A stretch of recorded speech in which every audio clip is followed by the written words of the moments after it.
સ્વાગત છે. આજે આપણે બનાવવાના ચણાની દાળ અને કાંદાના સમોસા.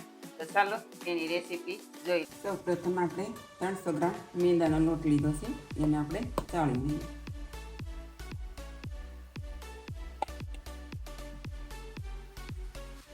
સ્વાદ અનુસાર મીઠું લઈ લઈએ. 2 ચમચી જેટલું મોવણ લઈ લેવાનું છે. હવે આપણે આને મિક્સ કરી લઈએ.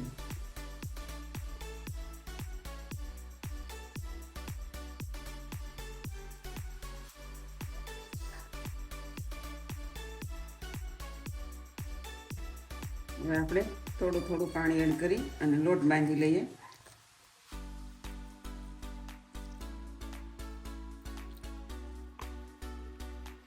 લોટ બહુ કઠણ નથી બાંધવાનો, રોટલી જેવો ઢીલો જ બાંધવાનો છે.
આપણી દાળ બફાઈ ગઈ છે.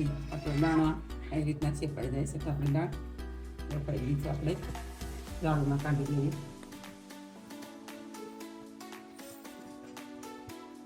હવે આને આપણે કાઢી લઈએ.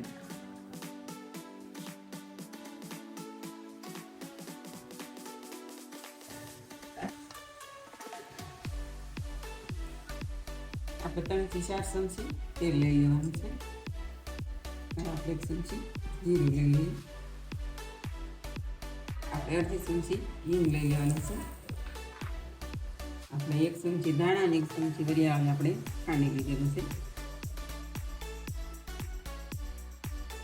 આપણે 2 ચમચી જેટલા તલ લઈ લેવાના છે.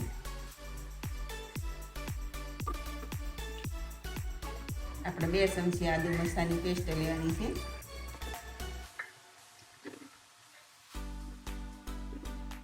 અને આપણે સાતળી લેવાની છે. મેં 3 ડુંગળી નાની કાપીને લીધી છે, આપણે એડ કરી દઈએ.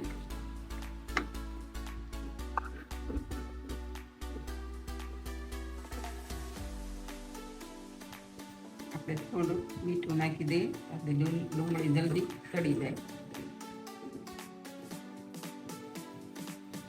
1/2 ચમચી હળદર લેવાની છે. 1/2 ચમચી લાલ મરચું પાવડર, 1 ચમચી ધાણા જીરું પાવડર, 1/2 ચમચી ગરમ મસાલો.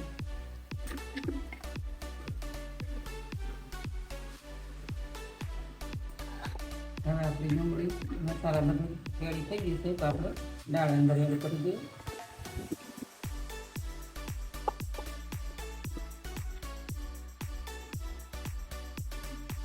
આપણે 2 ચમચી જેવી એટલી કિસમિસ લીધી છે. 2 ચમચી જેવા કાજુના ટુકડા લીધા છે. 3 થી 4 ચમચી કૂટી લીધી છે.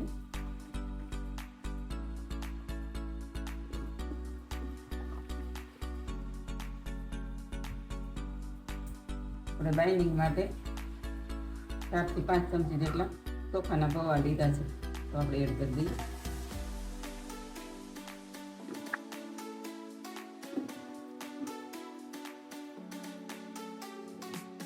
આપણે 3 થી 4 ચમચી જેટલી ખાંડ લેવાની છે.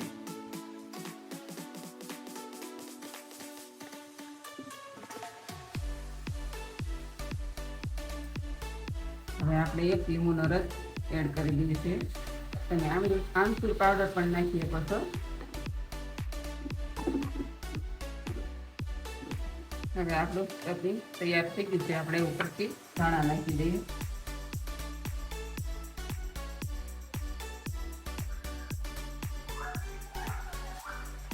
હવે આપણું સ્ટફિંગ ઠંડુ થાય ત્યાં સુધીમાં આપણે સમોસાની રોટલી બનાવી લઈએ.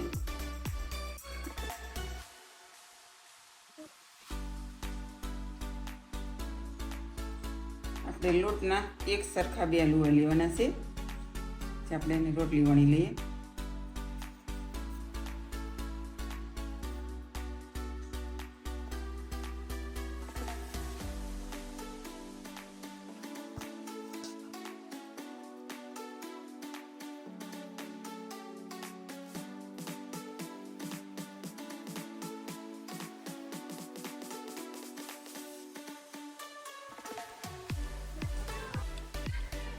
આવી રીતે આપણે બીજી રોટલી પણ વણી લઈએ.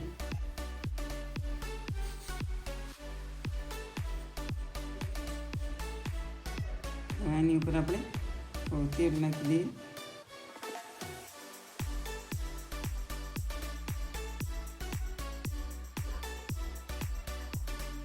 હવે આપણે ઉપર ત્યાં ફ્રૂટ સાટી દેવાનું છે.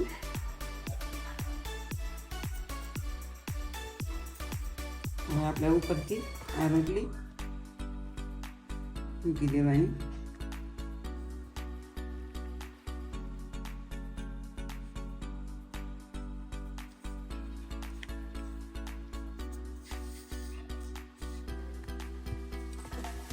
આપણે વણી લેવાની છે.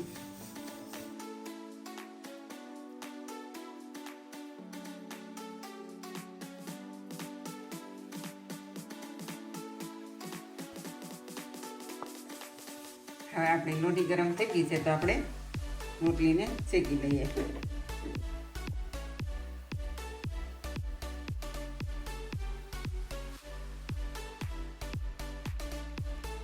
ફેરવી લઈએ.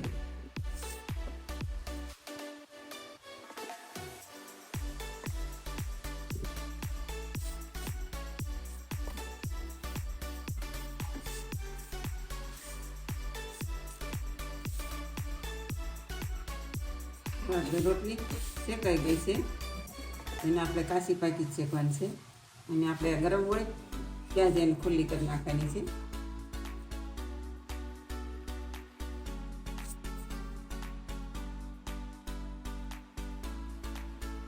હવે આને આપણે થોડી વાર ઠંડી થવા દઈએ, પછી આપણે સ્ટફિંગનું બધું તૈયાર કરીએ.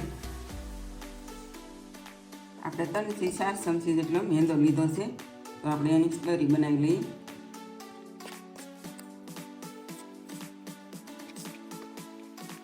આપણે આવી ટીપ જ રાખવાની છે. રેડી છે. આના સાઈડમાં મૂકી દઈએ. હવે આપણે કટિંગ કરી લઈએ પટ્ટીનું. આપણે 2 જાતના કરવાના છે.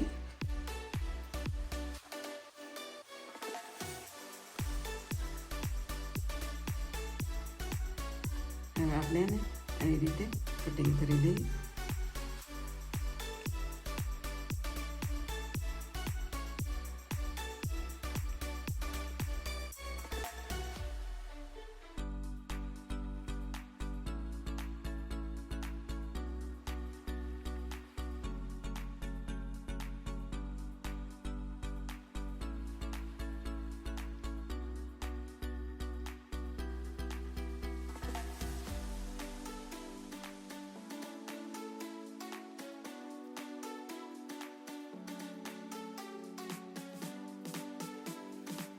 આપણે આને કોટનના કપડામાં મૂકી દઈએ. આપણે જોવે એ રીતે કાઢશું.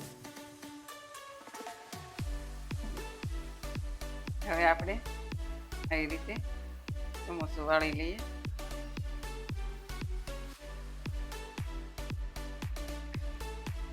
હવે આવી રીતે આપણે સ્લરી લગાવી દેવાની છે.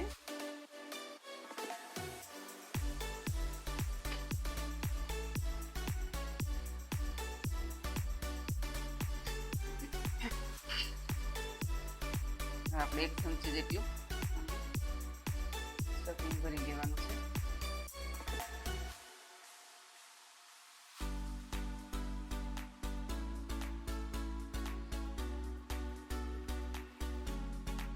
સ્લરી લગાવી દઈએ.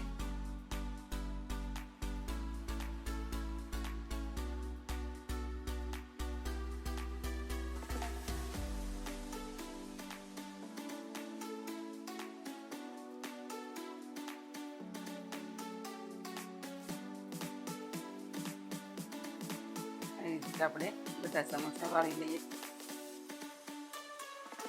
હવે આપણે આ પટ્ટીમાંથી સમોસો બનાવીશું. એમાં આપણે સ્લરી લગાવી દઈએ.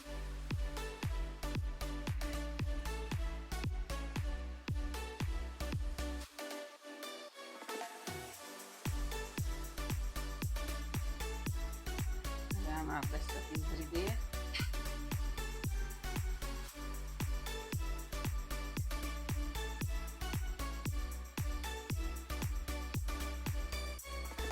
આપણે સ્લરી લગાવી દઈએ.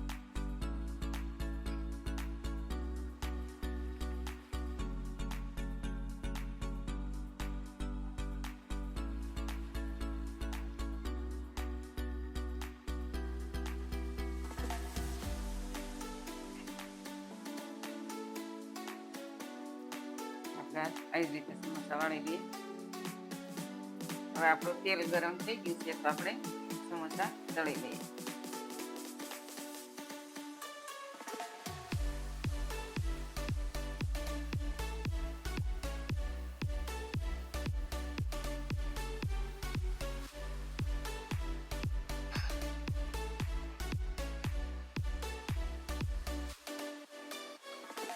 આપણે આને ધીમા તાપે તળવા દેવાના છે.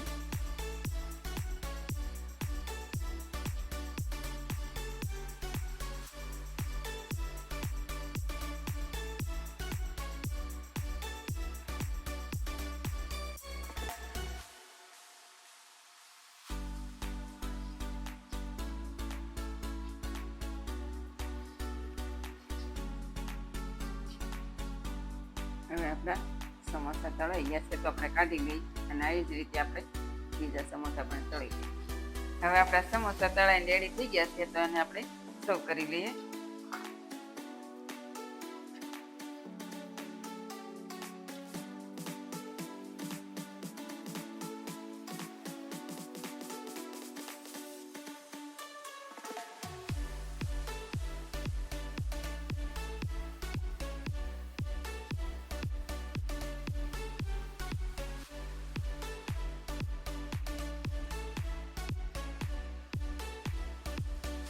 તૈયાર છે આપણા સુરતના ફેમસ એવા ચણાની દાળ અને કાંદાના સમોસા. તો મેં ગ્રીન ચટણી અને સોસ સાથે સર્વ કર્યા છે.